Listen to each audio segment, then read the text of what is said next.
really believe in this Loki variant? Luckily, he believes in himself enough for the both of us. Why? It is adorable that you think you could possibly manipulate me.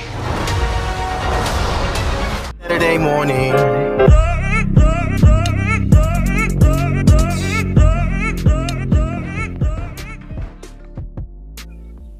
All right, welcome once again to Color Commentary, where we are burdened with glorious purpose.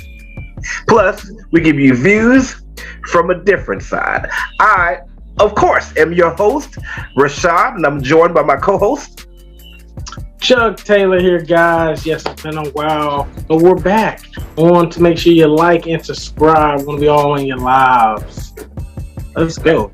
That is correct, and I know it has been a little while since we have been in your lives, but Chuck, as I was reviewing reviews of Loki episode 3, I was like, there's something missing. It's just something missing. We got to give the people what they want, because as I'm looking at all these other reaction shows and reviews, I'm like, that's fine, that's good, but it's not color commentary. You know, we are the show that gives the people the color commentary that they want, and so we're here to give it to you today. What we're going to do is we're going to talk about Loki episodes 1, 2, and 3, of course, starring Mr. Tom Hiddleston. We're going to review the first 2 episodes together as one, and then review that 3rd episode. So let's go ahead and get into it. Mr. Chuck Taylor, what were your feelings on Loki episodes 1 and 2? Okay, so I actually really did like number 1. I thought it was a really, really good episode.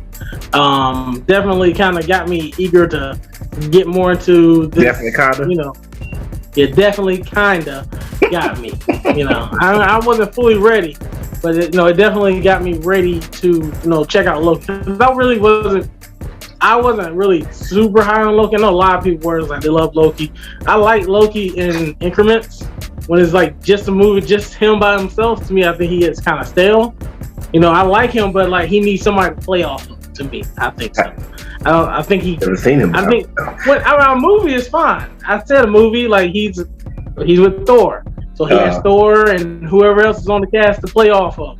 But when it's just him and there's nobody else on the show, he can give a little sound like talking. Yes, it does happen. Like okay, like. Do something else. So wait, okay, now I'm confused. You got the people confused here, Chuck. Are you saying that based off your experience with Loki up until this point, that's what you were expecting, or are you saying that that's what happened while watching this episode, the one that you just said that you liked? I think. All right, so yes and no. So I do think in the past, he's always been a second or third. Chill out over there. It's weirdo. He always been like a second or third, star when it comes to Marvel. Like, like he's never like the main person. So seeing him on his own show, you're gonna get a lot of Loki, which is cool. I like Loki, but to me, I think if it was like too much of him, I don't know if I would like him as much as everybody else would. So you're saying that going into the show, that's what your feelings were? That's what my feelings were, and they are. The first episode I thought was really good. Okay. I liked how Loki was getting, kind of turned around with the TVA. How he didn't understand everything. He didn't have all his tricks. He didn't know everything that was going on. So seeing him vulnerable was kind of cool. It's something new. And normally he's like Mischief. He has a plan after a plan after a plan.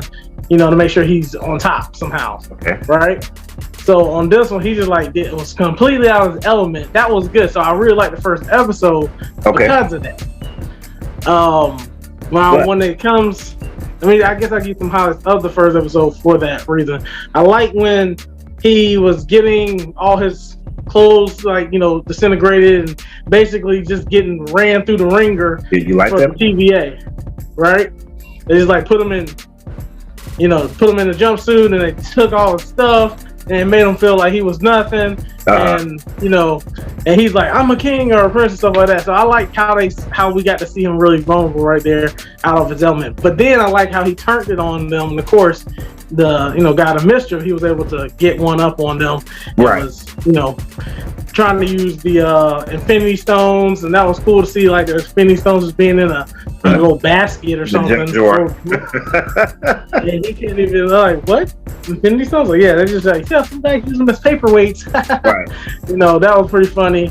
And then kind of seeing him realize that he doesn't really have a plan for himself. Like he wants to be a king, but he don't know what he want to do after that.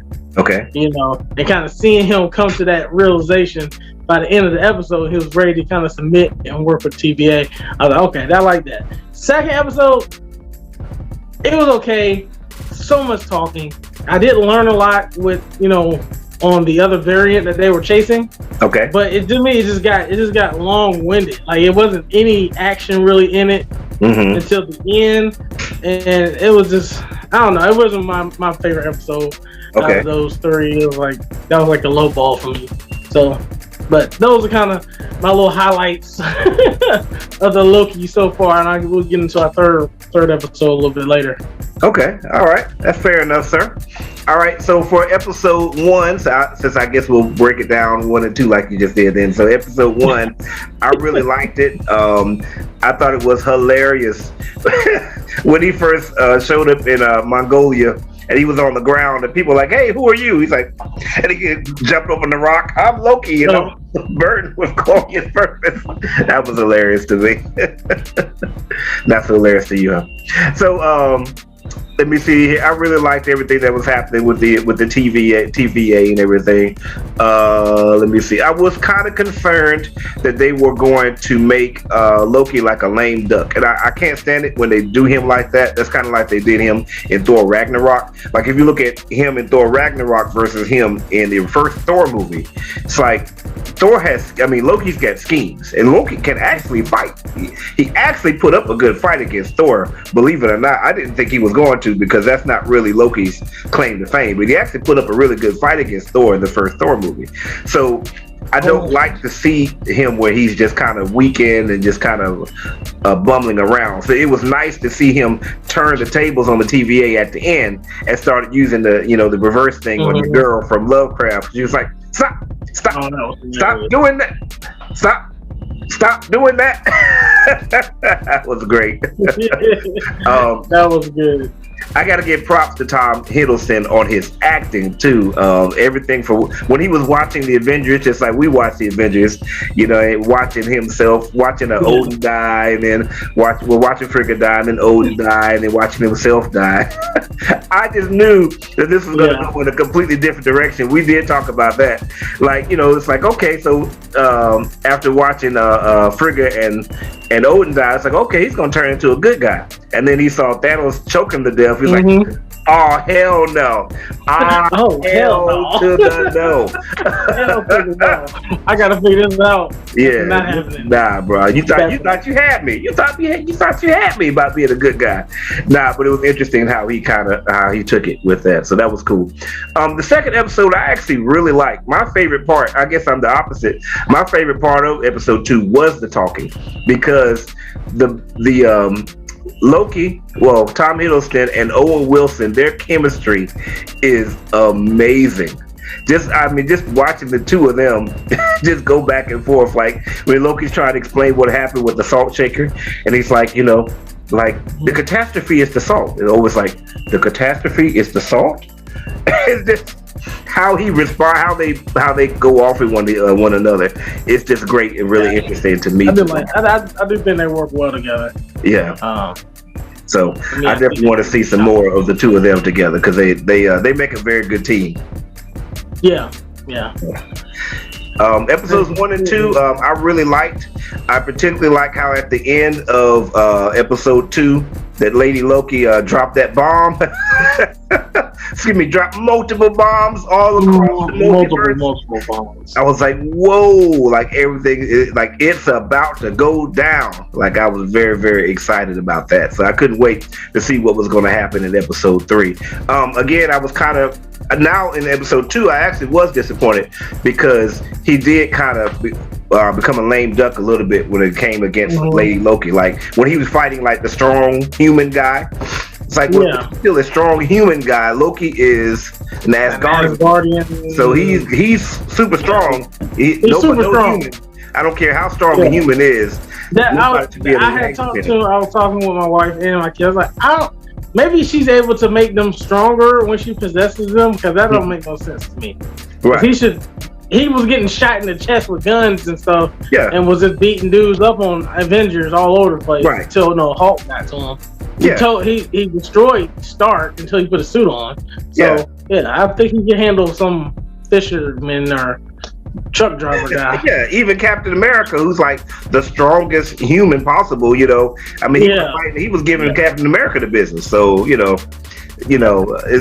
I didn't particularly care for that. But other than that, I really thought episode 2 was good. So let's go ahead and get. Well, first of all, Mr. Chuck, do you have anything else you want to say about episode 1s and 2? 1s and 2. 1s and 2s. I think the only thing is that, to me, the first episode really set up the TVA and what the episodes were going to be. To me, the second one, I don't know. I thought it didn't do a good enough job to leave me wanting the next episode. Okay. I think that's why I said it was kind of a little the letdown for me. Really? The second one didn't leave you hanging for the third episode? I mean, the things blew up, but I'm saying because that was only the last 10 minutes of the show, it's I was already kind of drained. I watched it, I'm like, okay, I like it as but it's 50 minutes of just talking, and then the last 10 or last 8 minutes something happens. You would check so that just doesn't just wake me up and ready me for the next episode. I was kind of getting bored, to be honest with you. Gotcha. I was getting bored, and then that's what I was saying. It's on the other shows, not saying Falcon One show, they all have their little slowdowns and stuff, but some of the other ones had a better job of getting you really connected, kind of middle to the end of the show to want you, to get you ready for the next episode. Oh man, I can't wait to see the next one. That was cool. Okay. This one was oh, okay. Well, I'll watch it for Wednesday, see what's happening. Gotcha. Okay. All right. Well then, Mr. Chuck, let's go ahead and get into episode 3 now, since that's what we're talking about. We don't have a spoiler review or anything like that, so we're just gonna episode 3. I want you to go first with episode 3, because I want to hear. I haven't heard anything how you felt about it, so I really want to hear what you feel about that. The third episode. I did not like episode 3. Yes, I am now on board with you. When we were talking and you were saying it's kind of a lot of talking, and and you were checking out a little bit. I didn't feel that way about episode 2 at all, but I definitely felt that way about episode 3. The banter between Loki and Lady Loki is alright. I didn't think it was great. I thought it was fine, but there's a lot of stuff that happened. On that. Go ahead. You keep going. I heard so many people talk about they were work so well together. I didn't sense that. I was they're fine. I mean, he's still carrying the show. She's just there. I don't really. That's true. Because because Loki would not need to be in any scenes with Owen Wilson. Owen Wilson would just be fine. But no, she definitely needs. If she's not playing the "I'm about to kill you" type of person, then she needs somebody else to carry the show. So I agree with that. There was a lot of scenes in there that didn't need to be there. The whole thing about Loki singing, okay, that was fine. That was cool. But in lieu of something else that could have been happening, I didn't need that. And then when they walk up on the lady and the lady shoots both of them with the gun, that was kind of, it's that didn't really go anywhere. Well, and also, they didn't do anything, nothing happened. Yeah. That was a pointless part. Yeah, and then also it was another opportunity for Loki to look like a lame duck, because she was coming with the whole, I'm gonna threaten her approach or something like that, and he's like, here, let me show you how to do this with guile and persuasion. And it's okay, Loki, show us what you can really do. And then he got shot too. It's come on, again, I just don't like it when he comes off like that. Same thing as when they were trying to sneak him above on the train. He's like, hey, I'm gonna be a guard now. But then his game about being a guard was really weak. Hey, I've got this person here. we're supposed to be on this shit. Like, come on, Loki. Like, you never see him like that. Like in the first Avengers movie, like when he tricks Thor to go into the cage, and then when he shows up behind Coulson and just stabs him. Like his illusions are like on point. You know, like he knows how to do that type of stuff. So I just never like it when they make him a lame duck like that. I also didn't like his powers are really inconsistent sometimes, and I haven't heard anybody reviewing the show talk about that because it's like give you a clap for that part. I was going to talk about that. Thank you, sir. What kind of powers does this dude got? Yeah, because it's like in episode 2, you finally see him actually like pull like something towards his hand. Like, oh, okay, so you actually do have some telekinesis to some extent, which you never use. But then all of a sudden, at the very end of episode 3, you see this giant thing just coming down on them, and it's like, and he puts his hands down like that. It's like, I got it. So I'm thinking somebody else got it because he ain't that strong, but apparently he was the one that got it.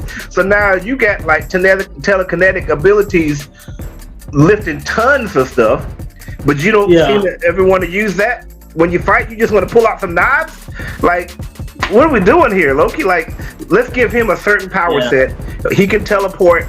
He's got telekinesis, he's got illusions, and let's use those on a regular basis and not act like he forgets that he has those powers all the time. That was just kind of disappointing to me. And yes, Chuck, when you were just talking about the end of episode 2 just now, in my heart, boy, I was relating to you, because most of the time, like when you tell me when you're watching something and you like start getting on your phone and stuff, it's like I can't relate to that. But I guess I've known you too long, because now I'm starting to relate to that. Because sure enough, at the end of episode 3, I started looking at my phone. Like when they were going through and trying to get to the arc, I was kind of checked out by then. I really didn't care what was going on.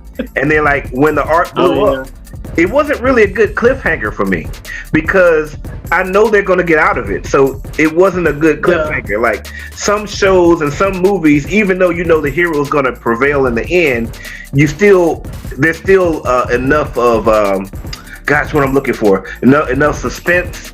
There's enough believability that you don't know how they're going to get out of it. You know what I mean? Or maybe one of them might die, but it's like, they're going to get out of this. I was really just kind of not caring. Oh, and the last thing, for them to build up as much as they did at the end of episode 2 about all these bombs going everywhere in the universe. Yeah, that's what we should have been spending time on. We got like 6 episodes. We don't have time to be wasting time on some random planet. We need to be in Volmir or New York or wherever these bombs went, to find out how the TVA is dealing with this stuff, to see how that's going to go with the multiverse. So I was kind of disappointed in episode 3. Not seeing any of that really come to pass on the second one, besides like first 5 to 8 minutes of the show, was kind of like, what? I'm like, come on. So we get to see, basically, we're going to see them on this planet, just talking the entire time and trying to get the best of each other. It's like maybe 10-15 minutes of that. To me, I think they should have did the Mandalorian thing, like where it's like kind of cuts off to the next episode, to the next part, and they're somewhere else. We don't actually see them walking every single place talking. Or like, we don't see the whole time they're talking here, and then they end up at the place for the next scene. So it's like, speed this up. So it was definitely like, this is good. Like, I feel like I didn't really learn anything too much from the second to the third episode. Like, we learned a little bit about the girl Loki, but did we really learn that much about her? Right. Yeah, it's like we learned a little bit. I heard more about Tom, about the our Loki, right, over and over again. Like, we already knew all this stuff with him, but he talks. Like he said, he talks all the time, so she doesn't really talk. She sits there and listens. Right. And then, I guess goes to sleep on trains. And I don't know. And to me, it made her weaker. It made her seem like, as one of the second episode, made her seem like she was so superior. And now it's like, oh, this girl don't even know no powers. All she do is just, do the possession thing, and that's about it. Mm-hmm. I mean, she was laying some SmackDown at the beginning of the episode, though. She was telling I didn't say she can fight, but it's like, when you think of Loki, you don't think of Loki as combat the guy. You think it's him as the planning guy. Like Right. I'm the man with all the plans and all the such and such. You'll never catch me type of guy. Right. Like that's what he seems like. He knows he's the smartest guy in the room type of thing. Right. So she's supposed to be a variant of him. I like she's just more of like a fighter, and she had this one plan, but it's like really nothing else to go with that plan. Like, we're gonna make She's got the one plan. Right. yeah, the one plan I've been working on for all these years, and once it happens, what I'm gonna do what? Right. And I think, and Loki called her on that too. It's like, so now what? I don't know. I didn't think that far. Mm-hmm. I've been doing this the whole time. So those are kind of like the parts like to me that didn't connect or make the show get better.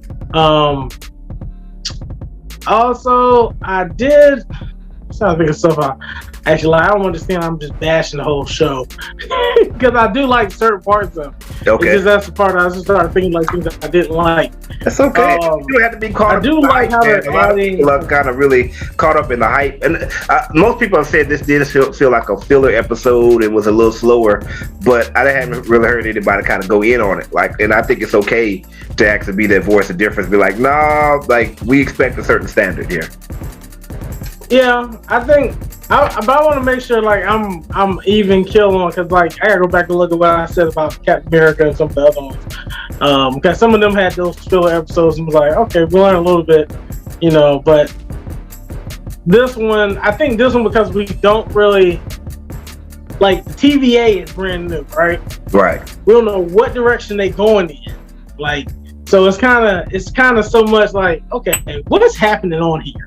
Like, okay, so we're trying to figure out if the time lords or what are they called? The timekeepers. All right, we're trying to figure out if these timekeepers are real, actually all powerful. Or are they just like Wizard of Oz? There's one person running the whole thing. Like now we found out, which was really good about this episode, that they're variants. That all the time authority is a variant. Yeah, that was cool. That was like, oh, that changes things. Right. No, old dude beside you just said, hey, they've always been there. They were created by the timekeeper. Right. So now we know that them was just snatching variants up and just like making it work for them as like slave, like jail. I feel like the justice system is like, okay, y'all did something bad. Now y'all can work for us forever to pay your debts off or something. We're gonna just brainwash you. So you gotta work your time debt off. yeah. So now I guess I'm just more trying to figure out like, okay, how is this gonna connect? And I know this is supposed to bring in like the next phase, you know, this new phase. Like, okay, Loki is a big part of that. How is this all gonna bring everything together? So I'm kind of eager to see how they're gonna tie everything in. How is Doctor Strange and Wanda and all of them gonna be part of this? And you know, the Fantastic Four. I don't know. We got King the Conqueror. I think he's probably gonna be a big part, you know, coming down the line, especially with the way the timekeepers. And I know he was. I think he used to be one, right? Who? A King the Conqueror wasn't he one of the timekeepers? Nah, he's a different team. He was just okay. So, but I know he fell in love with the girl, right? Yeah. So he was just I guess an enemy of the timekeepers, and then they hired him at this point. I mean, he was like a dude. He's a descendant of Mr. Fantastic, actually. Really? Yeah, he's like his grandson or something like that. Great grandson, something. And then he was a time traveler. And at some point, the timekeepers did hire him in order to look over things. See, the thing about Kang the Conqueror is that if you are traveling back and forth through time, you're kind of creating alternate versions of yourself. So because of that, there are a lot of alternate versions of him. So you got Kang the Conqueror. You also have a guy named Immortus. And there's another one. He was an Egyptian king as well. And so like all three of them are kind of like going back and forth through time, and then they are creating spin-offs of each other. So when you look at the whole character of Kang the Conqueror, it's like a really, really wide-ranging character as far as like who he is and everything that he's done. Interesting. Yeah. He could be a really cool character, just depending on how they do it. I don't know a lot about Kang. I just know him, slightly. I think the Avengers cartoon was a pretty cool place to kind of. That was what I was going to go with. That was my first really thing. I saw the cartoon and they have him. And I was like, who's this dude? All right. My last thing I'll just say is I just feel like they wasted time with this episode. That's everything that it boils down to me. As we talk about, I think kind of like this episode to me felt like they were trying to get us to kind of care about both of the Lokis. The girl Loki, because we didn't know nothing about her. We just saw her at the end. So this was to me more of her episode to like us to she's not really the villain that they made her out to be, but she's actually sort of like, I guess they're going to be like the anti-hero or the heroes of the story, because now we're finding out, hey, the TVA is actually, the masterminds behind everything. So what do you guys think? Leave a comment here on Facebook, on YouTube, or wherever it is that you see us. Go ahead and put your comments and your thoughts on what's happening with episode 3 of Loki, and also what were your thoughts about episodes 1 and 2. As usual, you've got to subscribe. This is Color Commentary, where we give you views from a different side. Peace. Saturday morning.